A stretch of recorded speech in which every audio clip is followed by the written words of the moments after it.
મોટા કણકોટ ગામે 5 જેટલા પશુઓના મારણ કરતો દીપડો, વાછરડા અને ઘેટાના બચ્ચાઓનો દીપડાએ શિકાર કર્યો। મોડી રાત્રિના સમયે દીપડાએ શિકાર કરતા માલધારી નિરાશ થયા।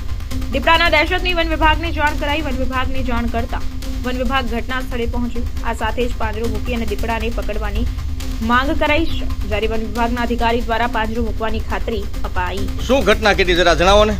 આજે મોટા કણકોટ સરપંચ પ્રતિનિધિ હું સુરેશભાઈ કાબુભાઈ રામાણી મોટા કણકોટની અંદર હાલમાં ભીમભાઈ નાજાભાઈ માંગોડા રહે છે અને માલનો વ્યવસાય કરે છે। એ દીપડાએ રાતે 9 થી 10ના ગાળામાં 4 ઘેટા, 1 બકરું છે અને 1 વાસડો છે, દીપડાએ માર્યા છે અને અમે જાણ કરી છે જંગલ ખાતાની હાલ ગાડી આવી છે અને પેંજરેની વ્યવસ્થાની અમે માગ કરી હતી। આજે સાંજ સુધીમાં વ્યવસ્થા કરી હતી।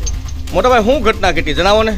જણાવવાનું એક જ કે ગામ મોટા કણકોટ મારું, હું ભીમાભાઈ નાજાભાઈ, અને અહીંયા 5 પક્ષી મારી નાખ્યા છે મારા પશુ। આ જનાવર આવ્યો છે દીપડો, અને આ રીતે છે। પછી અમે ગામને જાણ કરી, સરપંચ લોકો બધા આવીને જાણ કરીને આજે છે ને સાબુ આવી ગયા છે, અને મારો પક્ષી 8 દી થાય હેરાન કરતો હતો। આ જનાવર ઉતરાય નથી અમારા રહેવાથી।